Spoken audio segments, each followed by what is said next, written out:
नमस्कार किसान भाइयों, आपका भारतीय कृषि कर्म में एक बार फिर से स्वागत है।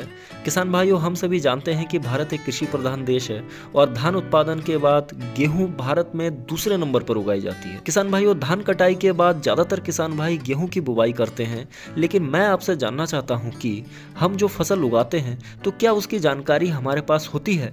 मैं ऐसा क्यों कह रहा हूँ? जैसा कि किसान भाइयों, आप सभी जानते हैं कि आपके आसपास भी आप देखते होंगे कि किसी एक किसान भाई का 35 क्विंटल प्रति एकड़ के हिसाब से धान उत्पादन हुआ है, तो वहीं दूसरे किसी किसान भाई का 20 से 24 कुंटल के आसपास का उत्पादन वह ले रहे हैं। ऐसा क्यों होता है किसान भाइयों? जगह सेम है, जलवायु भी सेम है, बीज भी आपका सेम ही रहता है, तो इतना डिफरेंस क्यों आ जाता है किसान भाइयों? इसका कारण एक ही है, सही जानकारी ना होना, जिस कारण से फसल का देखरेख सही से नहीं होता है और उत्पादन गिर जाता है। किसान भाइयों, आप इस वीडियो को अंत तक जरूर देखिए। आप यकीन मानिए, आपका जो कीमती समय हमें दे रहे हैं वह व्यर्थ नहीं जाएगा।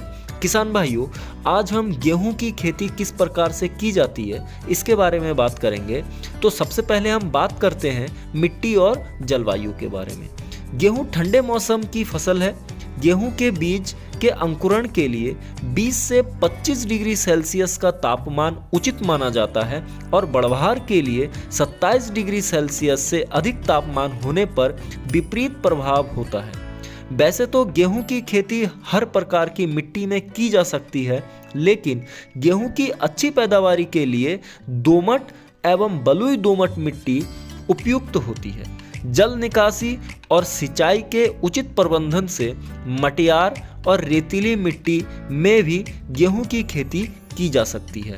और मिट्टी की पीएच की बात करें तो यह 6.5 से 7.5 अच्छा माना जाता है। अब बात करते हैं गेहूं की बुवाई का सही समय कौन सा है। गेहूं की बुवाई अक्टूबर से दिसंबर माह तक की जा सकती है।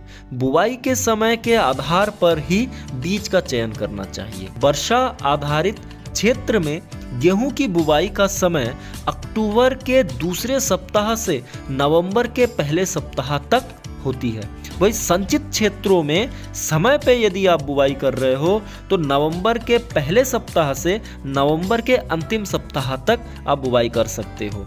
और संचित क्षेत्र में गेहूं की बुवाई यदि आप देर से कर रहे हो तो दिसंबर के अंतिम सप्ताह तक आप कर सकते हो। किसान भाइयों, बुवाई के आधार पर ही बीज का चयन आप अपने क्षेत्र के हिसाब से अच्छी गुणवत्ता वाले बीजों का चयन कर सकते हैं। अब खेत की तैयारी आप किस तरीके से कर सकते हैं? किसी भी फसल की अच्छी पैदावारी लेने के लिए भूमि की अच्छी तैयारी करना बहुत ही महत्वपूर्ण होता है।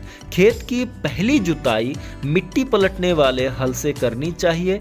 इसके बाद हैरो द्वारा क्रॉस जुताई करके रूटोवेटर से एक जुताई करके पाटा लगाकर मिट्टी को समतल कर लेना चाहिए। और भूमि में यदि पर्याप्त नमी हो तो आप गेहूं की बुवाई कर सकते हैं। किसान भाइयों, बुवाई के लिए गेहूं की बीज की मात्रा कितनी होनी चाहिए? तो प्रति हेक्टेयर गेहूं की खेती करने के लिए 100 किलोग्राम बीज की आवश्यकता होती है। वहीं अगर संचित क्षेत्रों में देरी से गेहूं की बुवाई की जा रही है तो ऐसे में 125 किलोग्राम गेहूं की बीज की आवश्यकता होती है। किसान भाइयों, आप हमेशा प्रमाणित बीजों की ही बुवाई करें। अब इसका बीज उपचार करना भी बहुत आवश्यक होता है। किसान भाइयों, उपचारित बीज से बीज जनित रोग होने का भय नहीं रहता है और अंकुरण भी अच्छा होता है। आप 2 ग्राम थायरम प्रति किलोग्राम बीज के हिसाब से ले सकते हैं या 2.5 ग्राम मैनकोजेब या टेबुकोनाजोल 1 ग्राम प्रति किलोग्राम बीज से उपचारित कर सकते हैं। किसान भाइयों, अब बेसल डोज की यदि हम बात करें, जब आप गेहूं की बुवाई करोगे तो उसमें बेसल डोज आप क्या ले सकते हो? तो अगर डीएपी आप ले रहे हो तो डीएपी 50 किलोग्राम प्रति एकड़, यूरिया 20 किलोग्राम प्रति एकड़, एमओपी 30 किलोग्राम प्रति एकड़ के हिसाब से आप ले सकते हो। और अगर एसएसपी से आप गेहूं की बुवाई कर रहे हो तो 125 किलोग्राम प्रति एकड़, यूरिया 50 किलोग्राम प्रति एकड़, एमओपी 25 किलोग्राम प्रति एकड़ के हिसाब से आप बेसल डोज इसमें दे सकते हो किसान भाइयों बुवाई के समय। अब बात करते हैं कि गेहूं की बुवाई किस विधि से आप कर सकते हो। आमतौर पर ज़्यादातर किसान भाई पारंपरिक विधि से गेहूं की बुवाई छिटक कर करते हैं, जो कि वैज्ञानिक तरीका नहीं है। इस विधि से बुवाई करने पर बीज ज़्यादा लगता है तथा जमाव कम होती है। असमान पौध संख्या होने से पैदावार में भी कमी आती है। गेहूं की बुवाई के लिए वैज्ञानिक तकनीक से विकसित की गई मशीनों से ही बुवाई करना चाहिए, जिसके माध्यम से बुवाई का कार्य करना आसान हो जाता है। ज़्यादातर किसान भाई जीरो टिलेज से गेहूं की बुवाई करते हैं। यहाँ आप देख पा रहे हैं कि सीड्रिल मशीन से बुवाई की जा रही है। सामान्यतः गेहूं को 15 से 23 सेंटीमीटर की दूरी पर पंक्तियों में बोया जाता है तथा 4 से 5 सेंटीमीटर की गहराई पर रहती है। सिंचाई की यदि हम बात करें किसान भाइयों, तो गेहूं की फसल में ज़्यादा सिंचाई की तो आवश्यकता नहीं पड़ती है। ज़्यादातर किसान भाई गेहूं की सिंचाई के लिए फ्लैट इरिगेशन मतलब बोरवेल से सिंचाई करना पसंद करते हैं। पहली सिंचाई मुख्यतः बुवाई के 20 से 25 दिन पर जब मुख्य जड़ बनना प्रारंभ हो जाए तो उस समय सिंचाई करना सही रहता है। जब आवश्यक हो तभी सिंचाई करें और ध्यान रखें कि पानी ज़्यादा देर खेत में रुका हुआ ना हो। सिंचाई इस तरीके से करें कि पानी कुछ ही घंटों में खेत में सोख ले, क्योंकि ज़्यादा देर पानी रोकने की स्थिति में पौधों में पीलापन आ सकता है। किसान भाइयों, गेहूं की फसल में खरपतवार नियंत्रण कैसे करना है। खरपतवार नियंत्रण के लिए कई खरपतवारनाशी दवाएं बाजार में उपलब्ध हैं। इन खरपतवारनाशी दवाओं का इस्तेमाल करके खरपतवार पर नियंत्रण किया जा सकता है। किसान भाइयों, आप पेस्टिसाइड के शॉप में जाकर बहुत सारे गेहूं में खरपतवारनाशी दवाओं का इस्तेमाल किया जाता है, जिनका उपयोग करके आप खरपतवार को ख़त्म कर सकते हो और अपनी पैदावार को भी बढ़ा सकते हो। गेहूं की फसल में लगने वाले रोग एवं कीट कौन कौन से हैं? तो गेहूं की फसल में भी कई तरह के रोग एवं कीट लगते हैं, जिसमें मुख्य कीट दीमक, एफिड, गुलाबी तना छेदक, जड़ माहू आदि कीट लगते हैं।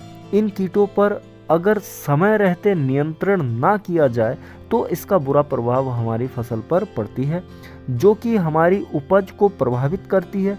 इन कीटों के अलावा गेहूं की फसल में रोग का भी प्रकोप बना रहता है। गेहूं की फसल में प्रमुख रोग रतुआ, करलाल बंट, लूज स्मट रोग, पाउडरी मिल्ड्यू आदि जैसे रोग गेहूं की फसल में लगते हैं। इन सभी रोगों से बिना ज़्यादा नुकसान के बचा जा सकता है।